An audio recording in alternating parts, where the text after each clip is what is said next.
Good morning, everybody. Welcome to the original Loretta Brown Show radio to open the heart, heal the soul, and awaken the consciousness. Good morning, Mr. Benny Mathers. Are you here? Did you wash away? Good morning. Ahoy! Ahoy! Ahoy over there. Yes. I'm going to float in. It's wild over here in the Pacific Northwest, huh? Wow. I have never seen so much rain and flooding, and I feel like we're living up to our name now, officially. Of it raining all the time here in the Pacific. Right. It's always wet here. The evergreen.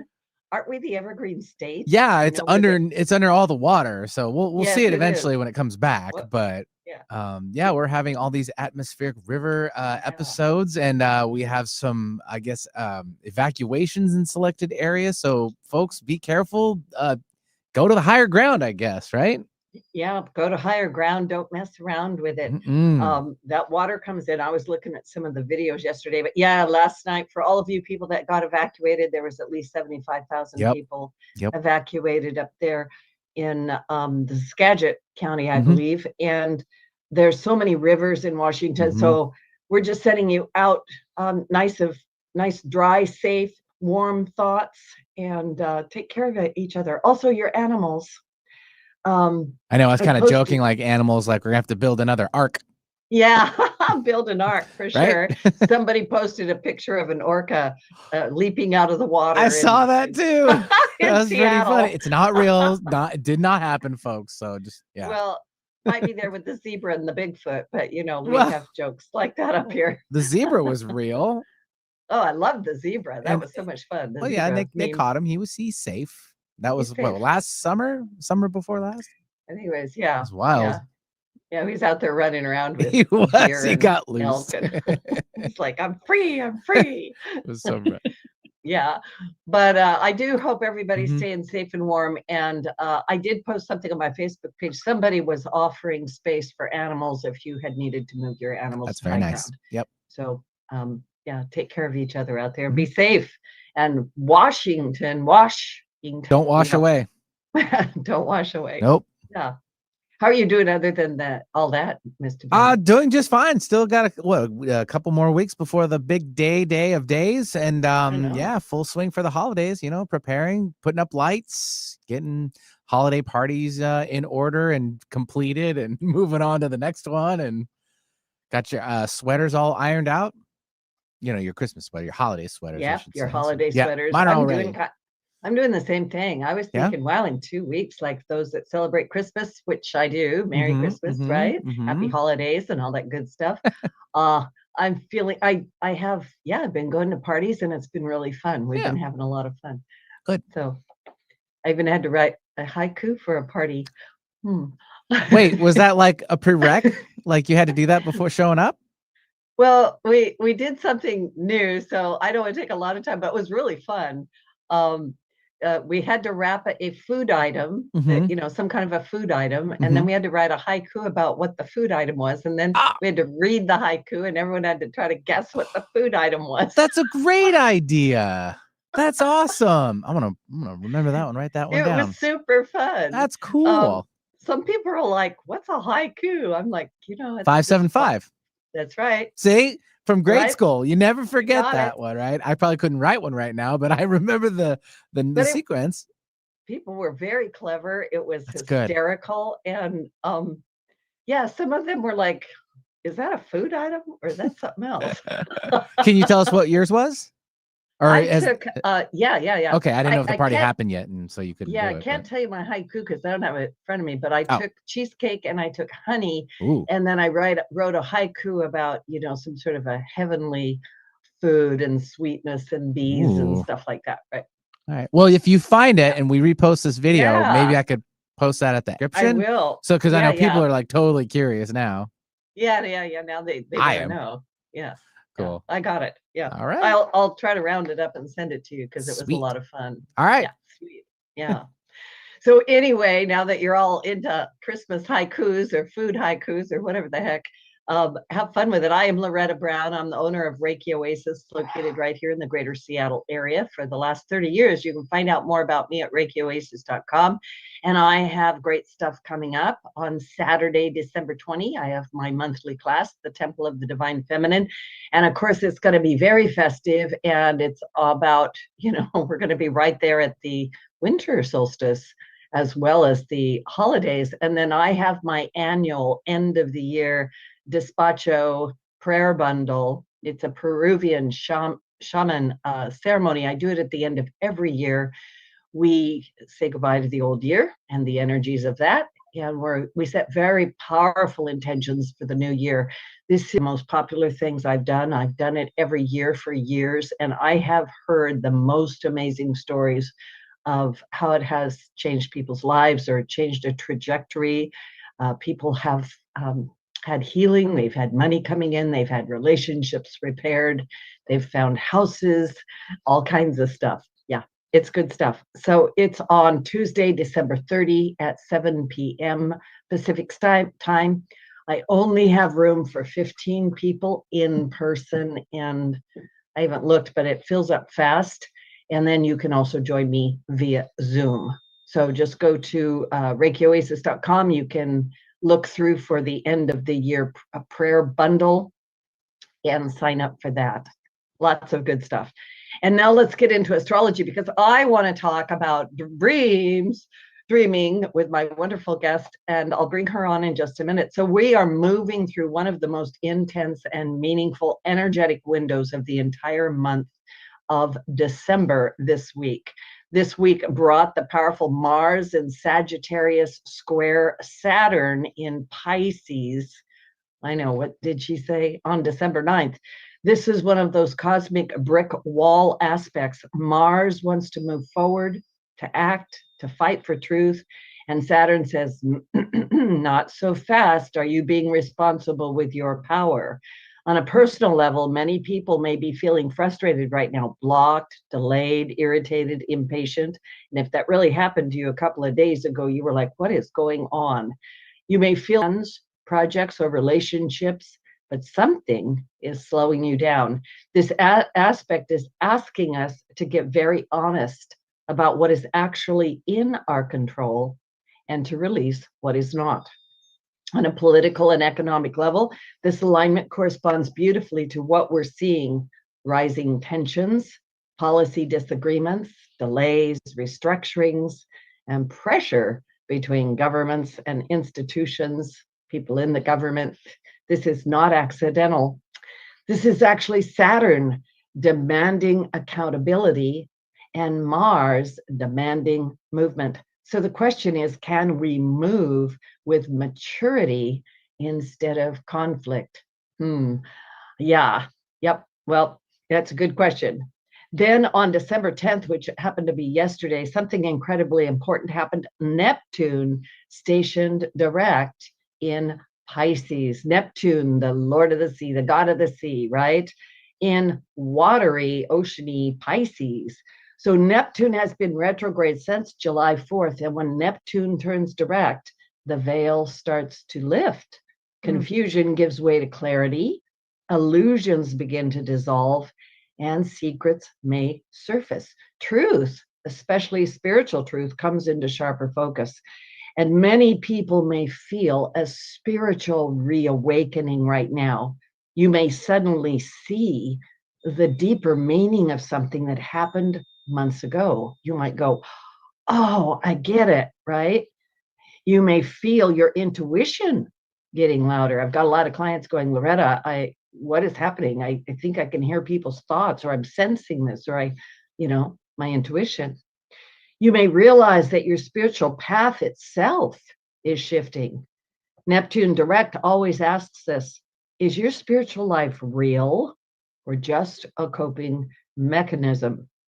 I should also mention that Neptune stations direct in Pisces, while Mercury in Scorpio is opposing Uranus retrograde in Taurus for the final time in our lifetime. When I say all that stuff, I was telling someone the other day, when I'm doing astrology, I think of a party, and I'm always going, oh yeah, there's there's Mercury over there talking to Scorpio, and there's Uranus, with Taurus. So if you think of it like people, it kind of helps you understand how they either like each other or they don't, so it can give you some kind of insight into it, as opposed to, what is this? What's she saying? Right. So anyway, this placement is a peak moment. It's an extraordinary, nebulous, strange time. It's a world falling apart, yet invisible. I don't know how many times people say, Loretta, what is going on, right? Alongside it all is the potential for a radical awakening or a sudden change of perspective. The way to ride Neptune's wave is to free the mind. Don't get caught on a stormy sea. You see what I mean? What will be, will be. And for the reset, we are charged to bring it into being. Never underestimate your part in the matrix or your part on planet Earth right now. Liberate your voice, close your mind, and tell the universe what you wish. Ask for it. Pray for it. Ask your higher self to breathe life into your dreams. And of course, my wonderful guest, Linda, is going to help us with that in a minute. And then today, December 11th, Mercury enters Sagittarius. This is big for communication. Mercury in Sagittarius wants truth, meaning, wisdom, and global perspective. Conversations will become bolder. People will speak their minds. That could be good or bad.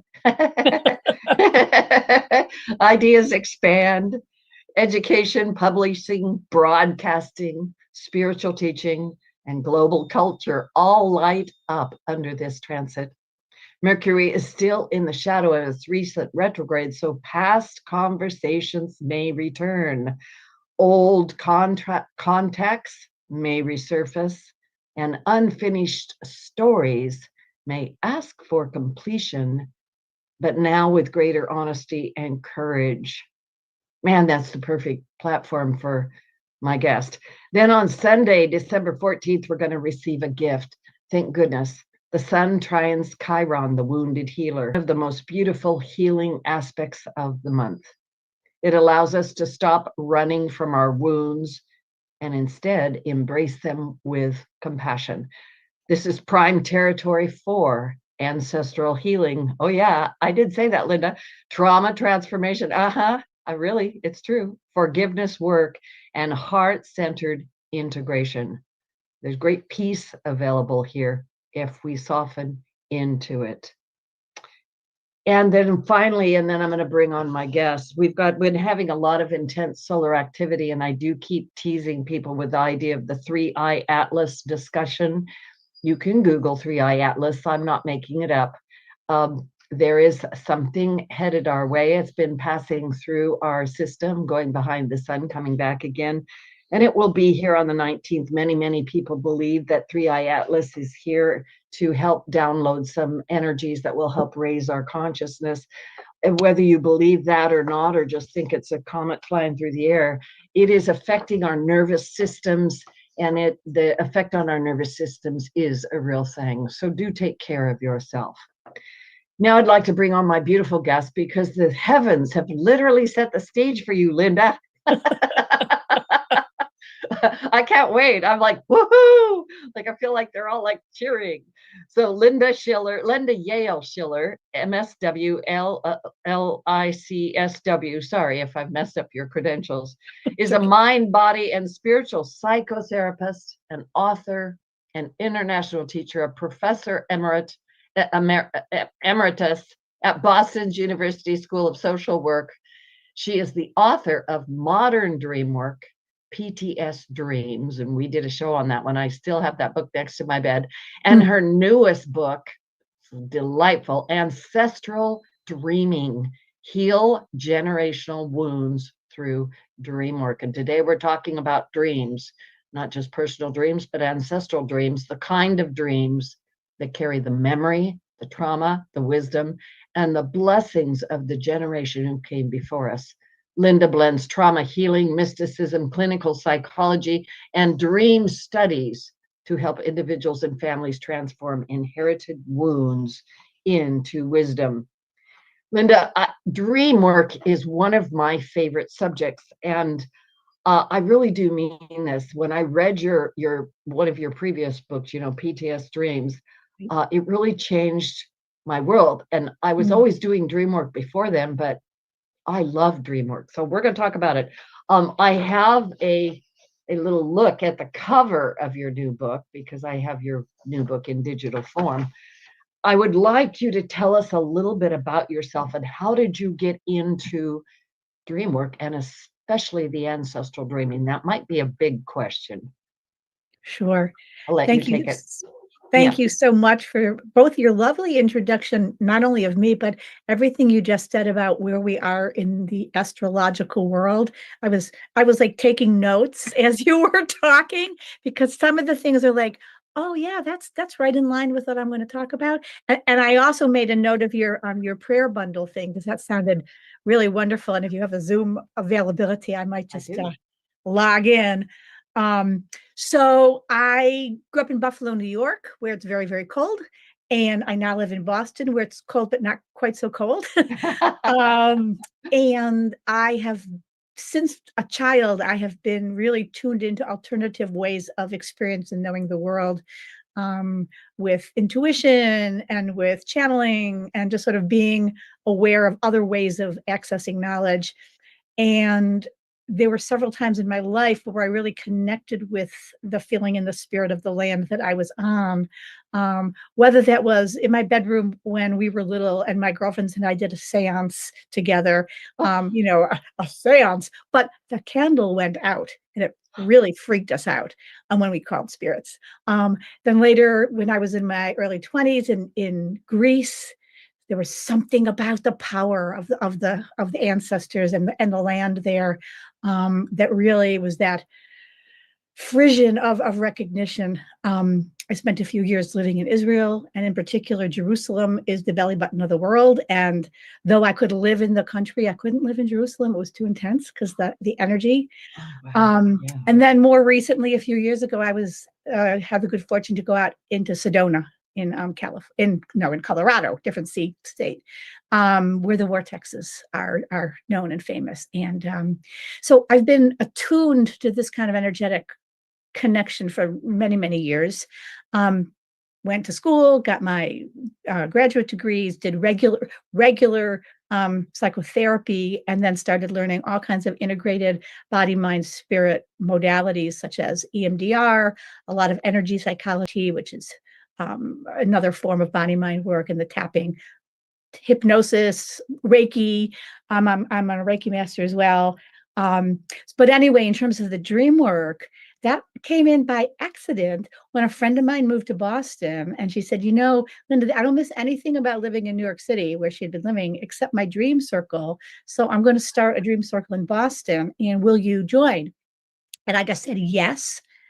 And then the next thing I said is, what's a dream circle? So there was a part of me that knew that this was something I needed to say yes to before I even really knew what it was. And that was over 40 years ago. And we are still meeting. My dream circle is over 40. We had our 40th anniversary this year, which is pretty amazing. And so we started, learning together, reading books, going to workshops, and then we found IASD, which is the International Association for the Study of Dreams, which I've given a big shout out to. It's the most amazing organization for all forms of dream work. People come from all over the world. We meet once a year.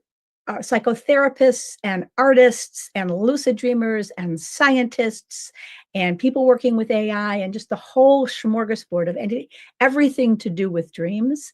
And this year, it's going to be in Ashland, Oregon in June.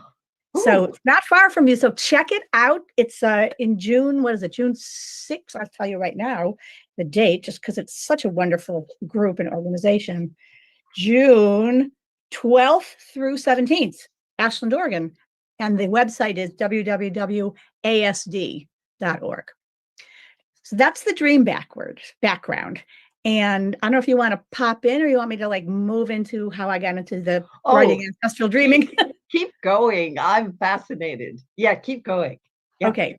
So with the Ancestral Dreaming, again, all of my books in one way, shape, or form came about because of a dream that I had, or I call a dream experience in waking life, like a synchronicity or a trance state, or noticing some kind of sign in nature.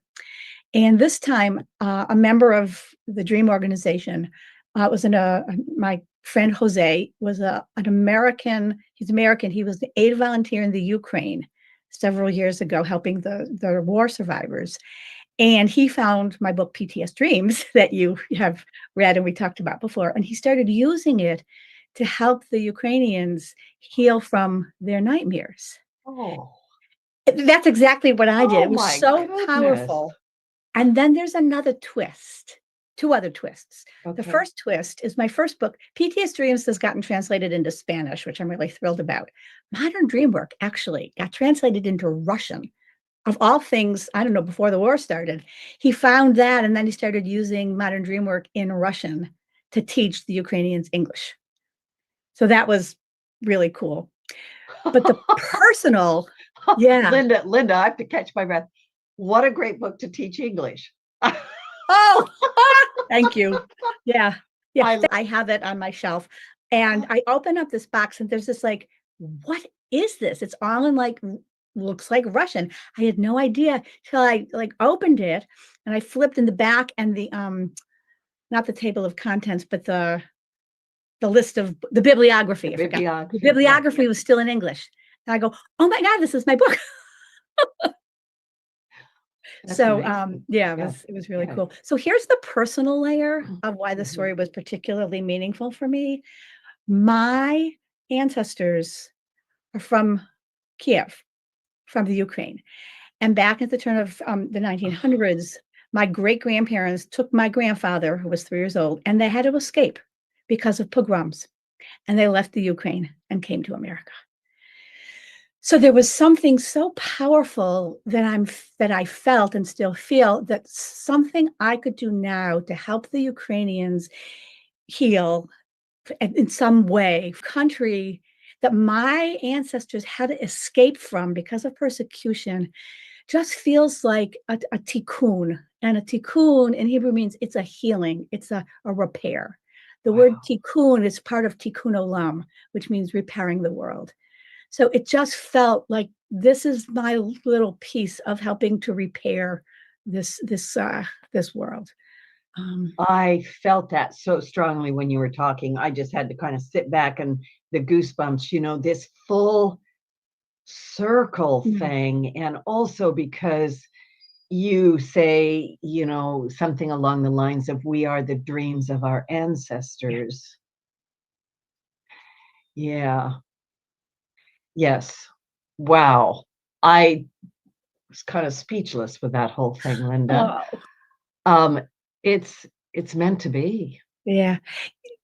So, it's meant to be. Yeah, it really was. And I'm going to follow up with you said with a fun anecdote, and then I'm going to tell you, if you want, the dream I had. I want to know the dream. That was the seed of writing this book. So the fun thing is, I was at my dream conference a couple of years ago, I guess maybe 3, in Ashland, actually, because every few years it's in the same place. And I'm sitting by the pool with some of my friends and colleagues, and my phone rings. And I don't just automatically answer it. I check to see if I know, who's calling. And it was my acquisitions editor from Llewellyn. And she's calling and says, oh, hi, how are you?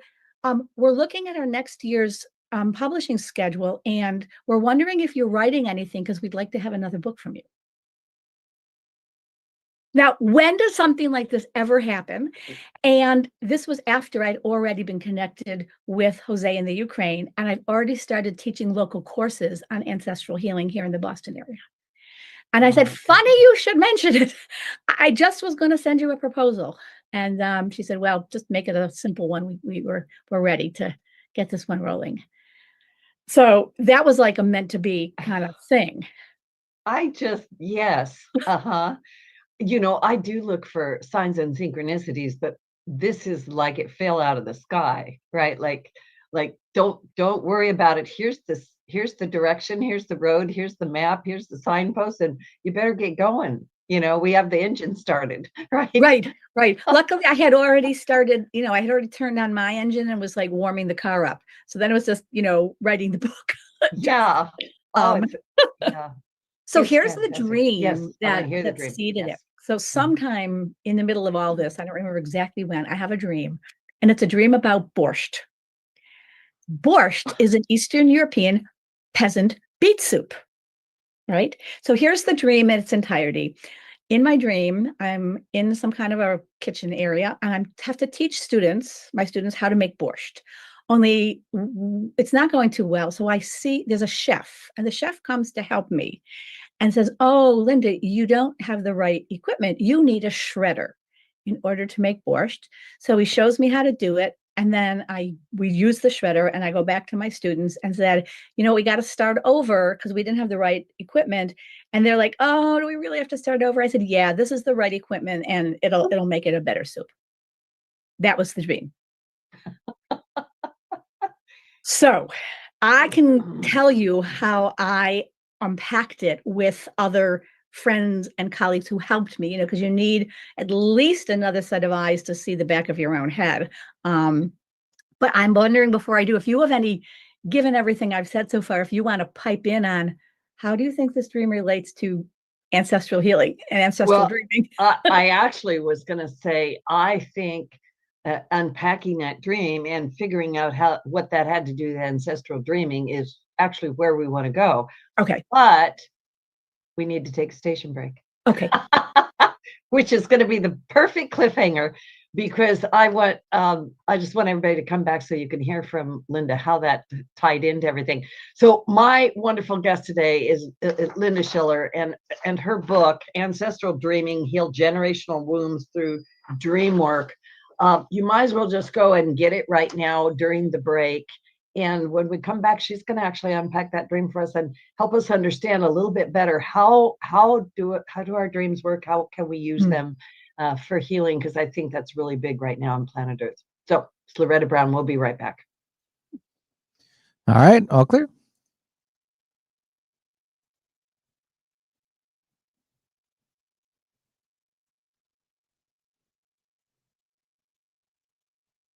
Talking about guns with others might not always feel comfortable, but it could save a life. Here's a way to start a conversation. Going over to your neighbor's home for dinner for the first time.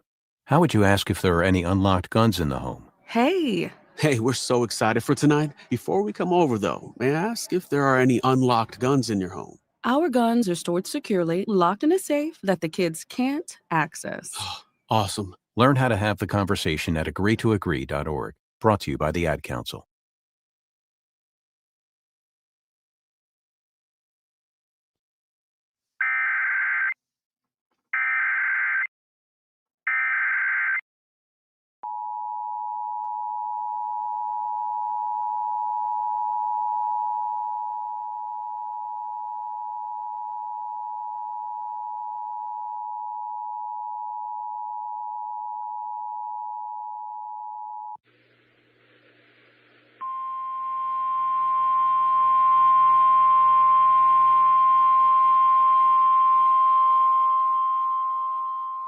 The National Weather Service has issued a flood warning for major flooding for the South Prairie Creek at South Prairie in Pierce County. Repeat, the National Weather Service has issued a flood warning for major flooding for the South Prairie Creek at South Prairie in Pierce County. For more information, monitor NOAA Weather Radio or your local news source.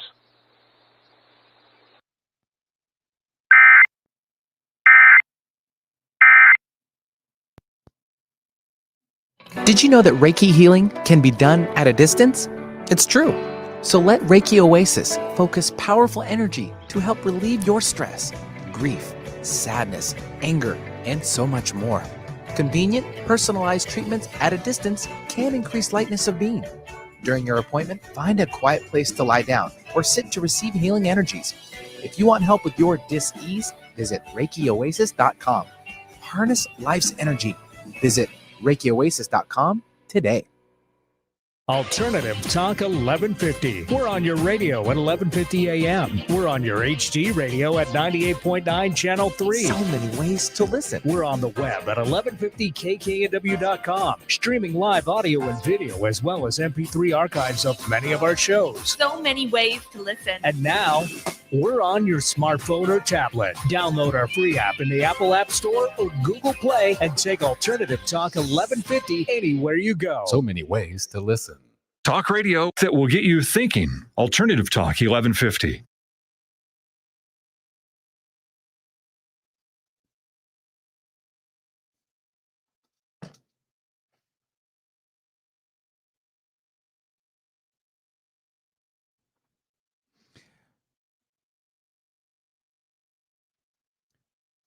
You all set to come back in? All right, stand by.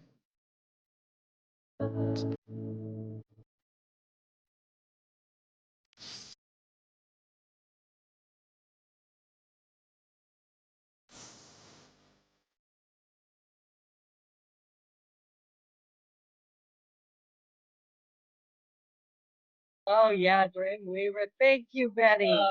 Great That was song. perfect. That was totally perfect. Welcome back to the original Loretta Brown Show with my guest, Linda Yael Schiller. And we are talking about her book, Ancestral Dreaming, Heal Generational Wounds Through Dreamwork. A reminder that these shows are archived. You can download them for free at the KKNW 1150 AM archives for the original Loretta Brown Show. And also, we're all over the place. We're on iTunes, Spotify, Megaphone X, YouTube, Podcast One. I think I've left something out, but please go and find us. Now, before the break, Linda had me on the edge of my seat, and she was telling us how she got into all of this. There's a connection to the Ukraine and Russia, and this dream she had about borscht.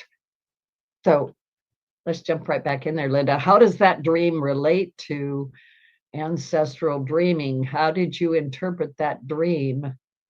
Sure. Yeah. So borscht is beet soup, and it's from Eastern Europe and Ukraine and Russia. And that's where as I told you before, some of my ancestors on my mom's side of the family are from. It's from the Ukraine. So they're right there. It's a peasant soup that is a very common soup eaten by, I'm sure, my ancestors. So there's one right there off the top. And then when we're doing dream work, we think about what is the narrative of the story. What are who are the characters in the dream story? What's the setting? And then what's called the emotional narrative? In other words, what does it feel like to have the dream? So you kind of take all these different things into account. There's a lot of different ways to work with the dream. But what I came up with was starting with the CI, the central image for me was the beets. So what are beets? Beets are red. What is red?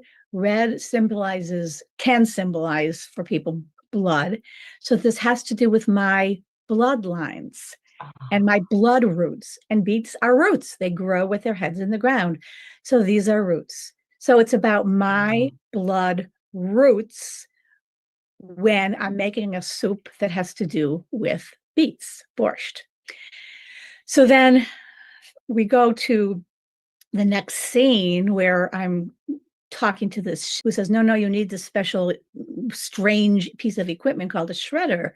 So I needed this chef, someone to give me a little more information and a little more tools in order to be able to create the beet soup. And I had a whole bunch of ideas. Who might the shredder be? And when I was doing a talk here in the Boston area, someone in the audience, when I opened the question to them and I said, how do you relate to this? Someone said, do you think that the chef was one of your ancestors? And I got shivers because I hadn't thought of that before. And I said, oh, yeah, that sounds right.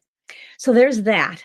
And then what's a shredder? Well, it's kind of like a food processor, but we don't really use shredders much anymore. But what does a shredder do? It takes food or whatever you put in it, and it churns it all up and it breaks it down into smaller bits so that we can eat it and metabolize it.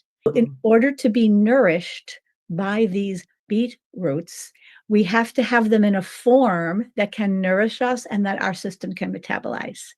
So that's one of the things the shredder will do for the soup and for us. And then the flip side of the coin, like what else is a shredder? Well, a shredder is something that shreds. And when we think of the word shred, that has a painful connotation. It tears things up. It tears things into little pieces. And sometimes it's a word we might use if we had, a painful love affair end or something, that our heart feels shredded. Mm-hmm. So then I'm wondering, so there's that history from my family of feeling shredded and needing to leave. And in current events in the world, people are being shredded over there day after day. And that thought that I just shared, that's the first time I ever spoke that out loud. So thanks to you, I got that new insight.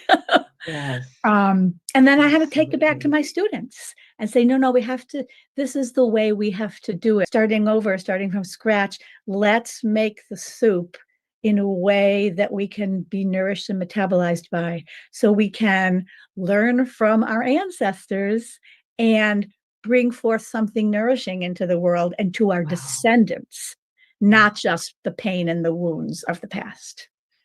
That is so powerful. And I love having you take that apart for us and explain it, because I know that a lot of times people say, I just had this dream and I don't know, it was, dolphins swimming through the air or something. It can't possibly mean anything. Right. But your dream is so clear that taking that which is shredded, taking it, creating something nourishing, such a healing dream. And to be able to understand what that is. So I want to take that even further. So once you had that dream, right, and now you've deciphered, there's a very deep spiritual meaning in here. There's a deep message. Is this an ancestral dream then? Because you said maybe the chef was an ancestor or something. And how do you take that? How did you take that then into the world? Because really the question is, everybody's listening like, oh my goodness, am I doing this? Is this happening to me? Am I having these dreams? Or how do I have these dreams? And I'm sorry, I just threw the whole kitchen soup at you, right? The whole borscht. I did. Not a borscht. That's right. So ancestral dreaming has a broad meaning, and the book deals with how do we connect with our departed loved ones, either from recent past or distant past, people we know, our parents, our grandparents, others in our family, or people we don't even know from way, way back to the beginning of time, because in the beginning of time, we're all connected. So any dream that you have has the potential to be understood as an ancestral connection. Some are more direct and some are more symbolic or metaphoric and veiled. If you would like to connect, and a lot of people, particularly with grief, you're mourning, you're missing your relative, and I talk about this in the book, there's uncomplicated grief. Someone lived to a ripe old age, they died peacefully, you had a great relationship, and you really miss them and you're mourning, and it's not complicated, it's just really clear. And then there's all those other forms of grief and loss that are a lot more complicated. If the person who passed was someone who was abusive to you, if the person who passed was someone that your family was cut off from and you never got a chance to even know, if there are family stories that leave you wondering, who was this person anyway? And then there's this in-between place of ambiguous loss or ambiguous grief, where we don't only grieve for people, right? There are losses that are not well attended to in our Western world. The loss involving a miscarriage or an abortion, the loss involving you have to move not by choice, the loss of the homeland or the place where your family or your tribe lived. You can't live there anymore. Our country is founded on that. All the indigenous members of America had to move because of colonization. And as I'm getting ready to go to New Zealand, I'm learning more and more about the Maori. Same story in Australia. So there are lots of different types of loss. And how do we heal that? So backing up to your question of how do I know if this is a dream about my ancestors, one way is you have a dream and someone in the dream you recognize.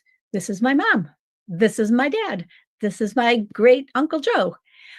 Or someone in the dream is not your mom or your grandpa, but you know it is. They don't look like her necessarily, but you just know the way you know things in a dream. Oh, yeah, this person with the long brown hair and the brown eyes who is, 80 years old in my dream, that I know that's supposed to be my mother, right? So there's that felt sense of connecting. So these are different forms of dreams about the departed and the beloved.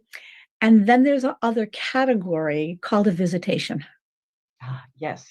And then this is where it's not, quote unquote, just a dream, but the essence or the presence of that person, of their soul spirit, is right with you in the room. And you know the difference because you feel it in your body.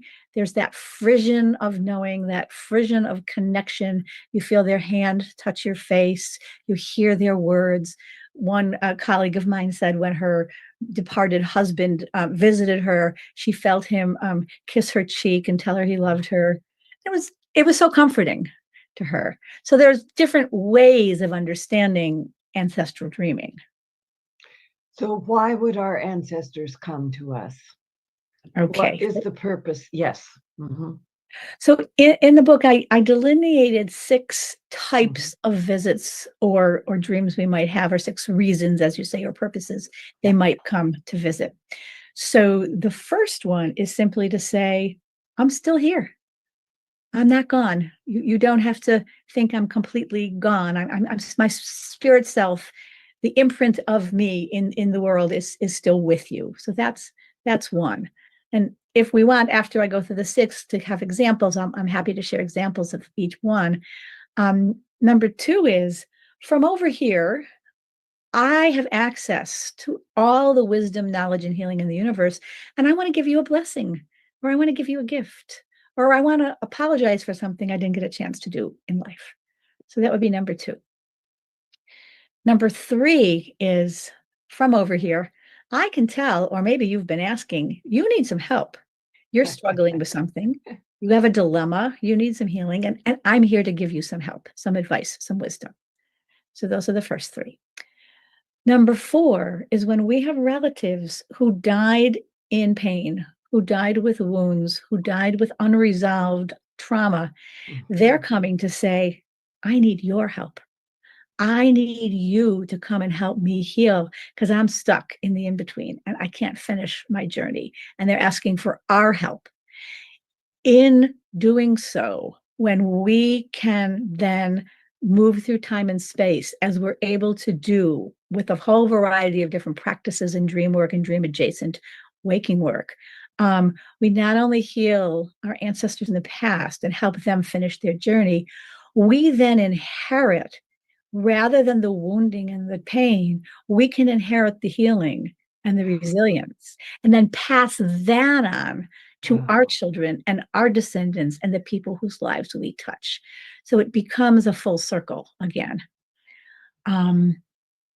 And then number 4 is when our ancestors died who held grudges when they were alive. And they're not done with their grudge match, and they want us to continue it. If you think of like the Montagues and Capulets and Romeo and Juliet, or the Hatfields and the McCoys. And here we need a whole different sort of intervention, if you will, or way to work with these kind of figures that come through, because we don't have to say yes just because they're asking. We can say, hey, the buck stops here, and no, and then how we do that. And finally, the 6th one is simply remember me. Tell my stories, make a family tree, use my dishes for Christmas or Hanukkah or Diwali or Kwanzaa, plant the flowers that I planted in my garden. Let the other people in the world know that I have been here, that I'm remembered, and that my legacy lives on. And that's the final message I delineated. Wow. I was thinking how very powerful that is. And also because, there is great woundedness or trauma, that our ancestors have lived through, as well as, what we've got going on right now on planet Earth. Like, my observation has been that, particularly in the last 5 years, going into 6 years now, I can't believe we're saying that, when the lockdowns came in, a lot of my clients had trauma triggered. That's right. And even fear responses or terror responses that they didn't really have personal memory of things. Right. So yes, I want you to address that, the generational, so how it's passed on. Well, I want to do that in a second, but I wanted to respond to what you said about since the pandemic. Yes. Okay. Because that's been, a colleague of mine wrote a book called, I think it's called, the title is Pandemic Dreams, where she researched these dreams that people had during the pandemic.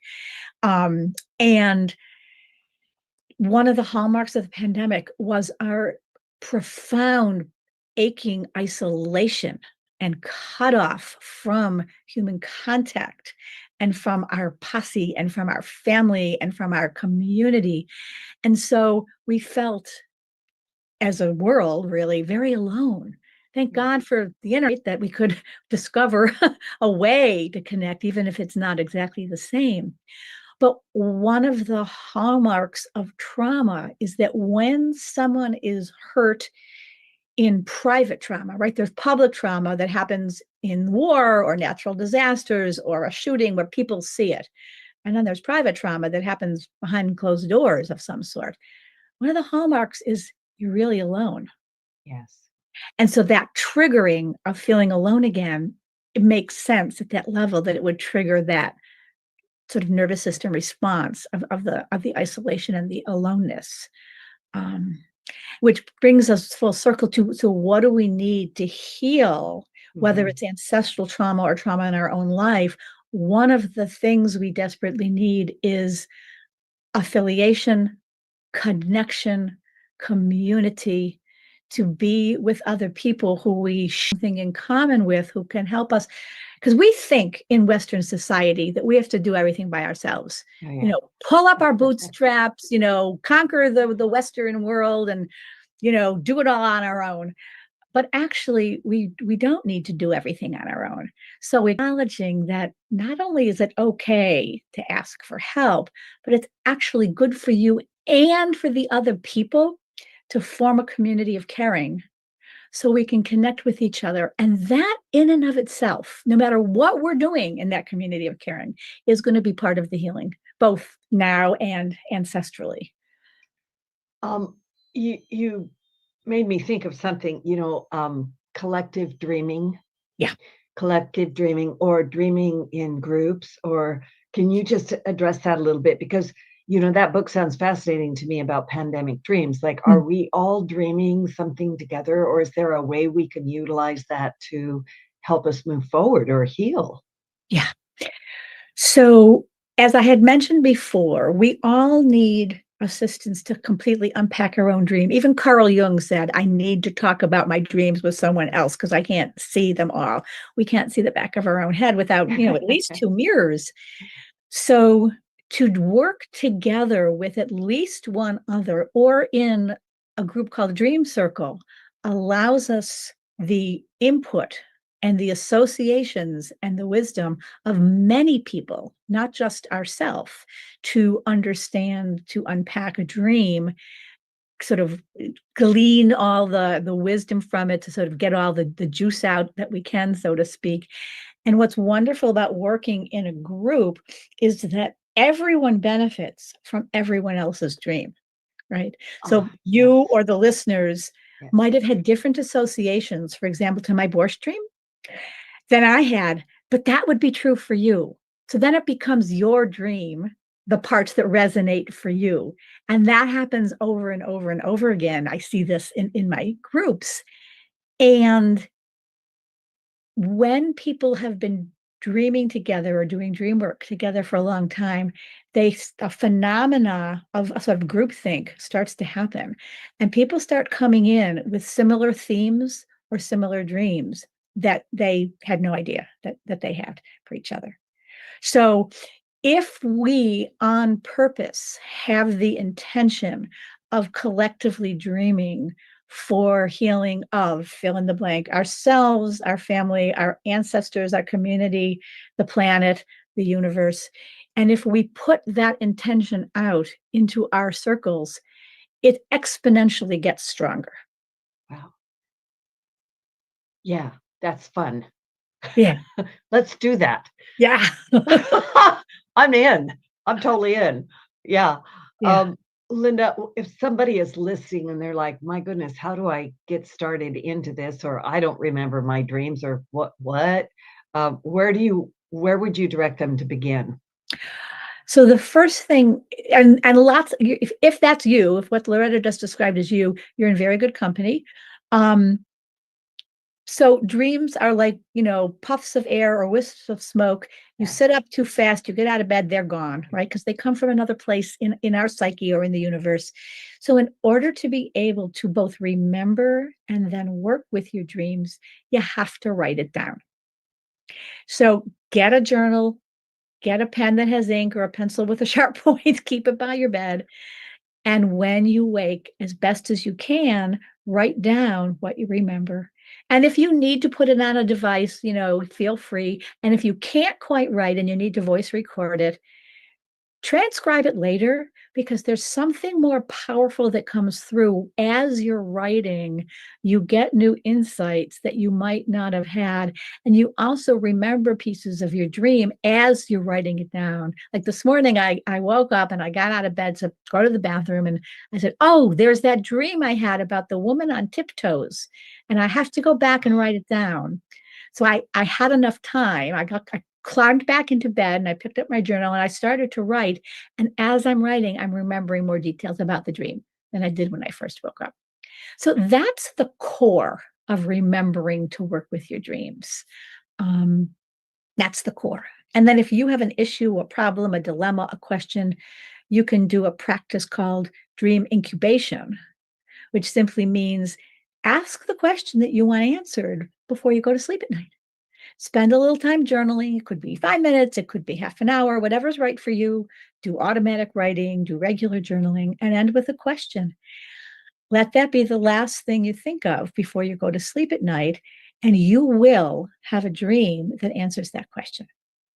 Now, I say that so definitively. Yes. You might need to unpack it. You might need to figure out what the symbolism means. And you might not have it the first night, particularly if you're not practiced. You might need to keep at it and not give up and keep asking the question, and maybe vary the question to get clearer and clearer and clearer. The more specific you are, the better your dream muse will know what you want responded to. So if you want an ancestor to come, you could ask them to come. Exactly.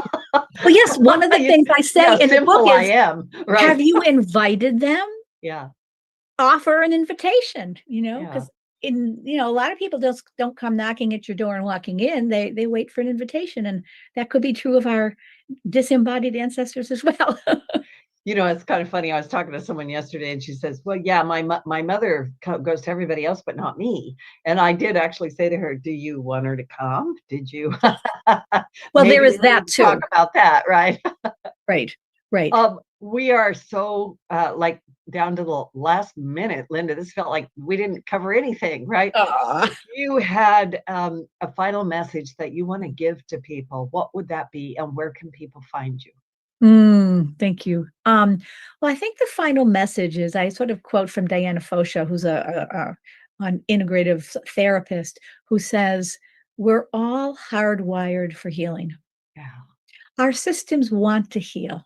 So if we put our attention on tuning in to be, as we do this work, we are able to rewire our thinking and we rewire our responses so that we can change, right? First, we need awareness. And then once we have awareness, we have choice. So I would offer people that thing to think about. With awareness comes choice. And then what are you going to do in the world actively? And I was making notes before when you were talking about Neptune and stuff. And you said you have to bring it into being. And that's in correspondence with dream work. What's the action step you'll take now that you understand something differently? Yeah. Yeah. That's some of my Yeah. final words, I guess. I love that so much. And of course, Neptune is dreamy Neptune, Yeah. right? So it's perfect. And Linda, what is your website? Where do people? So it's www.Linda Yael Schiller. That's all one word. LindaYael SCHILLER.com.